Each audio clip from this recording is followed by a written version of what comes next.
선농단. 와, 예쁘다. 진짜 아주 그냥 좀 낯설 수 있는 공간이죠. 그렇죠? 이런 문이 보이면 우리 안젤리나를 위해서 또 설명을 드리는 거지만 어떤 특정하게 신비한 영역으로 들어간다는 걸 의미하는 거예요. 홍살문 뭐 이런 말을 하는데 자, 안젤리나, 내 얘기 전혀 안 듣고 저거 보고 있는데 특별한 이제 신성한 공간에 왜 들어가는 영어로 거죠. 써 있으니까 또. 아, 네네, 그러니까. 죄송해요. 섭섭해.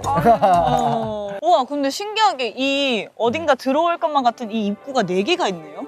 그렇죠. 그리고 다 각각의 이제 좀 어떤 특정한 공간이라는 걸 의미하는 거라고 좀 볼 수 있겠죠. 신기하다. 그리고 저쪽에 이제 낮은 모양이라지만 이제 재단이 지금 있단 말이에요. 재단? 그러면 이렇게 뭔가 길이 있는 장소인가요? 그렇죠. 그렇죠. 오. 아까 슬쩍 읽지 않았어요, 영어로? 선농단이 뭔지? 네, 네. 영어로 뭐죠? 읽었어요. 네. Altar. 알터. 설명 좀 해보세요. 선농단이란 얘기죠. 아니. 여기 어떤 곳이냐면 아주 옛날부터처럼 음. 그 중간에 그 사람들이 와서 이렇게 기도하고 뭔가 제사를 지내고. 제사를, 네, 농사를 위해서. 농사. 그러니까 또 비 오면서 이렇게 맞아요, 물을 맞아요. 많이 이렇게 받아서 맞아요, 잘 커가지고. 어쩌면 순간 어떻게 그걸 다 읽었대? 저는 뭐 좀 시간이 있었어요. 맞아요. 여기 선농단이라고 그래서 네. 그러니까 실제로 이제 간단하게 말하면 이제 우리가 어찌됐건 조선시대까지는 농업국가였잖아요. 그쵸. 그러니까 농사가 정말 잘 되기를 번영하는 제사를 지내던 곳이죠. 여기 동네 이름이 제기동이거든요. 네. 제기동도 말 그대로 이제 제사를 지내는 동네. 네, 여기서 이제 선농단에서 제사 지내고 하게 되니까 제례를 지내는 공간 이런 의미로 하더라고요. 대박이다. 재밌죠? 정말 서울에서 이런 곳이 있는 줄도 몰랐어요. 그렇죠. 지금도 사실은 뭐 날씨가 안 좋거나 이러면 정말 농사에 어려움이 있잖아요. 근데 네. 지금보다도 기술력이 없었던 이 조선시대 때는 정말 그 하늘에 간절히 비는 거 말고는 방법이 없었기 때문에 그렇죠. 그런 어떤 기근이 들거나 가뭄이 오거나 하게 되면 이제 뭐 관료가 나와서 제사를 지낼 수도 있고 특히 이제 국왕이 나와서 직접 제사를 또 지내기도 하고 친경이라고 해서 이제 그 왕이 먼저 솔선수범해서 이렇게 농사를 짓는 모습을 보이는 때가 있어요.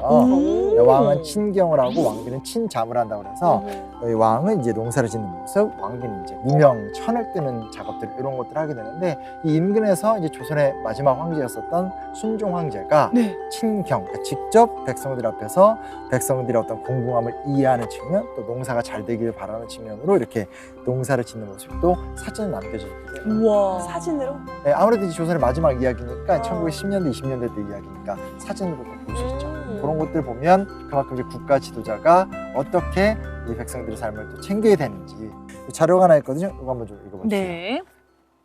세종대왕이 선농단에서 친경하시던 때 비가 심하게 내려서 촌부를 옮기지 못할 형편에 이르러 신하들이 배가 고파서 못 견디게 되니 왕이 친경 때 쓰던 소를 잡아 맹물에 넣어 끓이라 하셨다.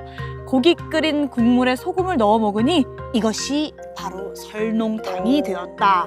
아니 그럼 우리 이 선농단에도 세종대왕님의 흔적이 좀 남아있네요. 그렇죠. 근데 이제 사실은 이 기록에 대해서 좀 논란이 있어요. 왜냐면 몽골인들이 이제 그 뼈를 고아서 먹는 음식이 있거든요. 이제 그런 것들이 이제 몽골의 침략 때 내려온 거다라는 주장도 있어서 정확한 유래는 모르는데 여튼간에 중요한 건 그만큼 이곳에서 백성의 어떤 그런 공공한 처지를 생각하면서 제사를 지내고 했기 때문에 이런 일화가 남겨지지 않았을까 정도로 우리가 추측할 수 있는 거죠. 그러니까 사실 우리가 이제 뭐 궁궐이나 이런 건 좀 우리가 관심도 많긴 하는데 선농단, 사직단 이렇게 뭔가 조선시대 때 이 나라의 번성을 기원하는 어떤 제의 장소 같은 게 별로 기억을 좀 안 하거든요. 이런 것들을 좀 더 잘 이해하고 우리에 맞춰서 해석하고 활용하는 것도 좋은 방법 같아요.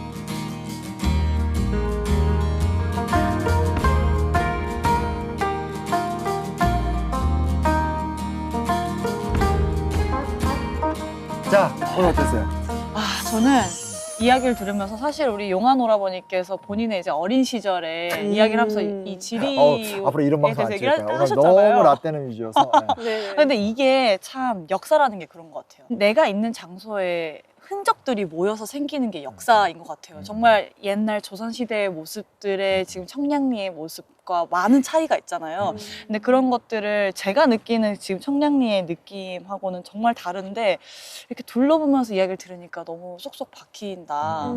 그리고 앞으로 어떻게 또 바뀔지 되게 기대가 많이 되고. 저는 사실 원래 동대문 이제 한국 오기 전에 DDP 그 뭐 사하디 그 어. 유명한 플라자로도 알고 있었고 거기 근처에 막 러시아 밥집들도 막 있는 동네로 그런 걸 많이 알고 있었는데 이제 진짜 리얼 옛날 동대문의 역사 원래 어떤 곳이었는지 어떤 그 문화 그 이제 시장 그 기차 말고 단차 그 아, 전차.